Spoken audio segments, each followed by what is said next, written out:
এই মাদারবোর্ডটা হচ্ছে MSI এর A320 Pro Max এর মাদারবোর্ড। এই মাদারবোর্ডটার আমি ডিসপ্লেটা একটু দেখাই দেবো। ডিসপ্লেটা আমরা দেখছি এবং বায়োস ভার্সনটা আপনারা একটু দেখবেন 9/17/2025 মানে আপডেট ফাইল দেওয়া আছে। এই মাদারবোর্ডের প্রবলেমটা কি ছিল? এটার প্রবলেম ছিল যে ব্যাটারিতে যে নতুন ব্যাটারি লাগানো যাক না কেন এটা ডিসচার্জ হয়ে যায় খুব দ্রুত। কুষ্টিয়া থেকে পাঠাইছিল এই মাদারবোর্ডটা আমাদের কাছে সবুজ ভাই, কুষ্টিয়া সদর থেকে। এটা সবুজ ভাই লিখে দিয়েছে মাদারবোর্ডের ভিতরে লিখে দিয়েছে যে তার টাইমিং এর সমস্যা এবং 3টা ব্যাটারি চেঞ্জ করছি সাথে সাথে ডিসচার্জ হয়ে যায়, বায়োস রিসেটিং এর সমস্যা হয়, সেই জিনিসটা ভাই লিখে দিছিল। তো মাদারবোর্ড কিন্তু এখন কাজ করার পরে এখন ঠিকঠাক অবস্থাতে আছে, আর ডেট টাইম চেঞ্জ হচ্ছে না। যদি এখন বন্ধ রাখা যায়, আমি একটু ডেট টাইমটা দেখাই দিই আপনাদেরকে।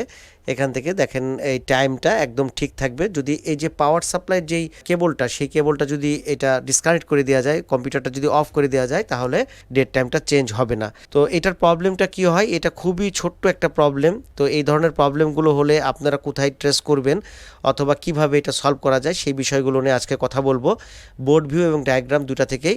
তো আমরা কিন্তু আপডেট ফাইল করে দিছি, বায়োসটা একদম ফুল আপডেট করে দিছি। তো এই ধরনের মাদারবোর্ডগুলো বায়োস আপডেট কীভাবে করতে হয় সেটা নিয়েও কথা বলবো। সেই সাথে এই ধরনের প্রবলেম হলে আপনারা কোন কোন জায়গা চেক করবেন সেই জায়গাটাও আমি দেখাই দেবো আপনাদেরকে একদম ডায়াগ্রাম এবং বোর্ড ভিউ থেকে। তো চলেন কম্পিউটার স্ক্রিনে গিয়ে বাকি কথা হচ্ছে।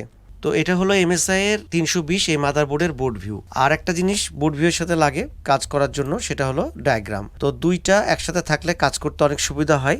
এই সবুজ ভাইয়ের এই মাদারবোর্ডে যে প্রবলেম সেটা তো হচ্ছে ব্যাটারি ডিসচার্জ হয়ে যাচ্ছিল। কেন হচ্ছিল দেখেন, আমি এটা ডায়াগ্রামটা আগে ওপেন করে আগে দেখাই দিই। তো এখানে দেখেন লেখা আছে ব্যাটারি। তো ব্যাটারি থেকে একটা রেজিস্টর, যেটা 1 কিলো ওহম রেজিস্টর হয়ে এখানে একটা ডায়োড দেওয়া থাকে, সেই ডায়োডে কমন ক্যাথোড ডায়োড। তো এই ডায়োডের এক প্রান্তে ব্যাটারি ভোল্টেজ আর এক প্রান্তে হলো স্ট্যান্ড বাই ভোল্টেজ। যখন পাওয়ার সাপ্লাইটা আপনি অন করবেন, সেই পাওয়ার সাপ্লাইটা যখন অন করা হবে মানে সুইচ করা হবে, যদি পাওয়ার সাপ্লাই সুইচ থাকে মানে পাওয়ার দেওয়া মাত্রই যে স্ট্যান্ড বাই ভোল্টেজটা তৈরি হয় সেই ভোল্টেজটা তখন এখানে আসবে।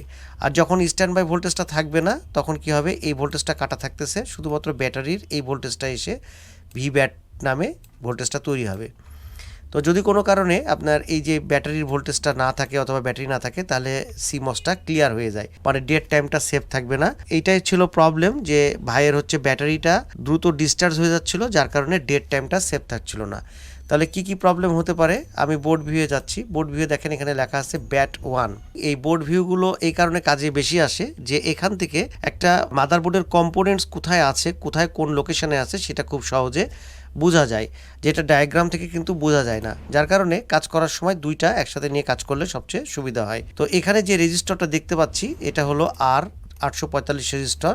তো R845 রেজিস্টারের এক প্রান্ত এই যে এটা হলো রেজিস্টার। তো এই রেজিস্টারের এক প্রান্ত ব্যাটারির যে সকেট, সেই সকেটের সাথে কানেক্টেড এবং ব্যাটারির আর একটা প্রান্ত হলো গ্রাউন্ড, একটা পজিটিভ। এটা হলো রেজিস্টার 845-এর সাথে কানেক্টেড এবং এটা হলো এই ডায়োডের অ্যানোড সাইডে এসে এই যে ক্যাথোড হয়ে চলে আসবে।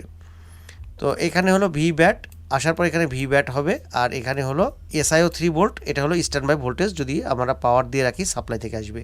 প্রবলেমের যেটা হয়েছিল এই মাদারবোর্ডে সেটা হলো এখানে যে রেজিস্টারটা আছে 845, এই রেজিস্টারটা প্রবলেম ছিল এবং সেই সাথে দেখেন এখানে যে একটা ক্যাপাসিটার আছে, এই ক্যাপাসিটারটা লিকেজ ছিল, যার কারণে এই ব্যাটারির যে ভোল্টেজটা সেই ভোল্টেজটা এখান থেকে এসে এরকম নর্মালি এসে গ্রাউন্ড হয়ে যাচ্ছিল, যার কারণে খুব দ্রুত এই ব্যাটারিটা ডিসচার্জ হয়ে যাচ্ছিল। তো এখন কি করতে হবে, যদি এরকম প্রবলেম হয় তাহলে সেক্ষেত্রে এই ক্যাপাসিটারটা চেঞ্জ করে দিতে হবে। যদি ক্যাপাসিটার প্রবলেম পান, রেজিস্টার প্রবলেম থাকলে রেজিস্টারটা চেঞ্জ করতে হবে।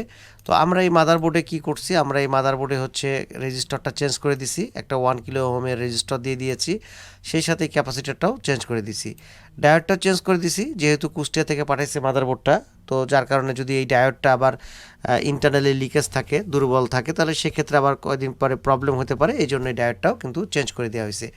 তো এই ধরনের প্রবলেম জাস্ট এইরকম দুই একটা জায়গা থেকেই, শুধু এই 2-3টা কম্পোনেন্টসের প্রবলেম হলে কিন্তু এই ধরনের প্রবলেমগুলো হয়, যেটা বায়োস তখন আর সেফ থাকবে না। তো এটা এই ভোল্টেজটা আবার এখানে পাশে একটা সার্কিট দিয়ে রাখছে, এটা হলো যে RTC সার্কিট থাকে সেই সার্কিটের জন্য। তো সেটা অন্য দিন আলোচনা করব। তো আজকে আলোচনা করতেছিলাম যে শুধুমাত্র এখানে যদি কোনো কারণে মাদারবোর্ডে আপনি নতুন ব্যাটারি লাগাচ্ছেন কিন্তু তারপরও অফ করার পরে ডেট টাইমটা সেভ থাকছে না অথবা ডিসচার্জ হয়ে যাচ্ছে, তাহলে সেক্ষেত্রে আপনারা চেক করবেন ব্যাটারির সকেটের সাথে যে রেজিস্টার আছে এবং যেই ডায়োডটা দেওয়া থাকে কমন ক্যাথোড ডায়োড, সেই ডায়োডটা আপনারা চেক করবেন যে সেটা ঠিক আছে কিনা। এবং ডায়োডের আউটপুটে যে এই যে ক্যাপাসিটারটা আছে C740, এই ক্যাপাসিটারটা হলো এটা, যেটা এই যে C740 এই ক্যাপাসিটারটা এই যে এখানে, এটা যদি আর এক প্রান্ত দেখেন গ্রাউন্ডের সাথে যে GND মানে গ্রাউন্ডের সাথে কানেক্টেড আছে। তো এই ক্যাপাসিটার যদি প্রবলেম হয়ে যায় তাহলে কিন্তু সেক্ষেত্রে ব্যাটারি খুব দ্রুত ডিসচার্জ হয়ে যাবে। এই জন্য যখন চেক করব আমরা তখন এই কম্পোনেন্টসগুলো সবগুলোকেই চেক করতে হবে যে কোনটার কারণে সমস্যা হচ্ছে। তো এইভাবে এটাকে প্রবলেমটাকে খুব সহজে সলভ করা গেছে, খুবই মাইনর একটা প্রবলেম ছিল। এরপরও আমরা এটাকে এই মাদারবোর্ডটাকে কি করছি, বায়োসটাকে আপডেট করে দিছি। এটা হলো বায়োস। তো এই মাদারবোর্ডের বায়োস হচ্ছে 25Q128FWS মানে 1.8 ভোল্টের চিপ। এটা FW যদি থাকে তাহলে অবশ্যই 1.8 ভোল্টের চিপ হয় এটা। SPI1 আমি যদি ডায়াগ্রামে দিই তাহলে এটা আমরা দেখতে পাবো। তো বায়োস আপডেটটা কিভাবে করতে হয় সেটা আমি দেখাই দিচ্ছি আপনাদেরকে, যে বায়োস আপডেট যদি করেন তাহলে কিভাবে আপনারা করবেন। তো এখানে দেখেন CPU এখানে লিখে দিচ্ছে CPU 1P8 মানে 1.8 ভোল্টেজ, এটা হলো VCC। এই চিপটা হচ্ছে 1.8 ভোল্টেজে চলে এবং চিপ নাম্বারটা কি 25Q128FWS। চিপ যদি কোনো কারণে নষ্ট হয়ে যায়, আপনারা যদি চেঞ্জ করেন বায়োস করার সময় অথবা বায়োস এরকম প্রোগ্রাম করতে যায় নষ্ট হয়ে যায়, তাহলে অবশ্যই কী করতে হবে, চিপের যে নাম্বারটা আছে সেই নাম্বারটা ফলো করতে হবে যে সেই চিপটা 3 ভোল্টের চিপ নাকি 1.8-এর চিপ। যদি 1.8-এর হয় তাহলে অবশ্যই 1.8-এরই চিপ দিবেন, সেখানে কিন্তু অন্য চিপ আপনারা দিবেন না।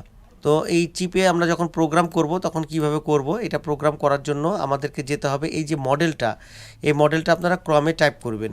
তো ক্রমে টাইপ করবেন কি, যে A320A Pro যে মডেলটা সেটার যদি টাইপ করে ইন্টার দেন, অথবা এরকমভাবে আমি দেখা দিচ্ছি MSI যে 320A Pro বায়োস লিখে যদি ইন্টার দেন তাহলে এই পেজটা আসবে।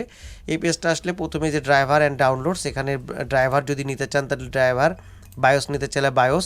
তো আমরা যেহেতু বায়োস নেব তো বায়োসের এখানে ডাউনলোডে ক্লিক করব। ডাউনলোডে যদি ক্লিক করি তাহলে বায়োসটা ডাউনলোড হবে। তো এই বায়োসগুলো আগে বলে নিই, এই বায়োসগুলো একদম রেডি টু ফ্লাশ মানে একদম কমপ্লিট বায়োস থাকে। সাধারণত ল্যাপটপে কি হয় যে আপনার বিভিন্ন পার্ট দেওয়া থাকে যেগুলো একসাথে বিল্ড করতে হয়, কিন্তু ডেস্কটপে কিন্তু কোনো রকম হ্যাসেল থাকে না। ম্যাক্সিমামই আপনার রেডি টু ফ্লাশ গিগাবাইটের MSI-এর এই বায়োসগুলো একদম রেডি টু ফ্লাশই দিয়ে দেয়। তো এই যে আমরা আনজিপ করলাম, ফোল্ডারটা জিপ ফোল্ডার দিছে, আনজিপ করার পরে এই যে দুইটা ফাইল আমরা দেখতে পাচ্ছি। তো একটা ফাইল দেখেন এখানে 16 MB এখানে দেখা যাচ্ছে, এটা সাইজ কিলোবাইট 16384 কিলোবাইট। এটা যদি আপনি 1024 দিয়ে ভাগ দেন তাহলে আপনি দেখবেন 16 MB আসবে। তো এই 16 MBর বায়োস জাস্ট খালি এক্সটেনশনটা, এখানে আপনারা জানেন যে বায়োসের এক্সটেনশন হলো বিন ফরম্যাট হয়, এখানে ডিলিট করে এখানে যদি আমরা বিন দিয়ে দিই তাহলে কিন্তু বায়োস হয়ে গেল। এটা ইন্টার দিলে এটা একদম পুরো কমপ্লিট একটা বায়োস। এই বায়োসটা প্রোগ্রাম করলে আপনার এই মাদারবোর্ডের যে আপডেট করে দিছি আমরা বায়োস, ঠিক এইভাবে বায়োসটা আপডেট আমরা করে দিছি। তো আপনি চাইলেও কিন্তু আপনার মাদারবোর্ডের যদি বায়োস আপডেট করতে চান তাহলে এইভাবে করতে পারবেন। আপনি বায়োসটা নামানোর পরে নতুন করে প্রোগ্রাম করলে বায়োসটা আপডেট হয়ে যাবে। তো মাদারবোর্ডের খুবই ছোট্ট একটা প্রবলেম ছিল। তো এই প্রবলেমের জন্য আমাদের কাছে সবুজ ভাই কুষ্টিয়া সদর থেকে আমাদের কাছে পাঠাইছিল মাদারবোর্ডটা, এবং প্রবলেমটা আসলে উনি খুব মানে প্রবলেম যে এই 2-3 দিন পর পরই ব্যাটারি মানে ডিসচার্জ হয়ে যায় এবং ডেট টাইম সেভ থাকে না, সেই জন্য মাদারবোর্ডটা আমাদের কাছে সার্ভিসিংয়ের জন্য পাঠাইছিল। এখন আলহামদুলিল্লাহ মাদারবোর্ডটা একদম ওকে আছে। তো আপনাদের সাথে শেয়ার করলাম যে এই ধরনের যদি প্রবলেম হয়, ছোটোখাটো সমস্যা হয় মাদারবোর্ডের, তাহলে সেক্ষেত্রে আপনারা কিন্তু নিজেরাই সলভ করতে পারেন। 2-1টা কম্পোনেন্টস প্রবলেম হলে দেখেন কত বড় একটা প্রবলেম হয়ে যায়। শুধুমাত্র এই ক্যাপাসিটার, রেজিস্টার এবং এই ডায়োড, এই 3টা জিনিস যদি আপনারা দেখেন তাহলে কিন্তু এই প্রবলেমটা আপনারা খুব ইজিলি সলভ করতে পারেন। আর যদি বায়োস আপডেট করার প্রয়োজন মনে করেন তাহলে বায়োসটা আপডেট এইভাবে আপনারা করে নিতে পারবেন। তো এই ছিল আজকে সবুজ ভাইয়ের পাঠানো, কুষ্টিয়া থেকে পাঠানো মাদারবোর্ড নিয়ে আজকের ভিডিও। আর যদি ভালো লাগে তাহলে কি করবেন, একটা লাইক দিবেন। আর আমাদের ছোট্ট এই চ্যানেলে যদি আপনি নতুন হয়ে থাকেন অবশ্যই চ্যানেলটা সাবস্ক্রাইব করে দিবেন। তো কথা হবে অন্য কোনো ভিডিওতে, সে পর্যন্ত সবাই ভালো থাকবেন সে আশায় আজকের মতন আল্লাহ হাফেজ, আসসালামু আলাইকুম।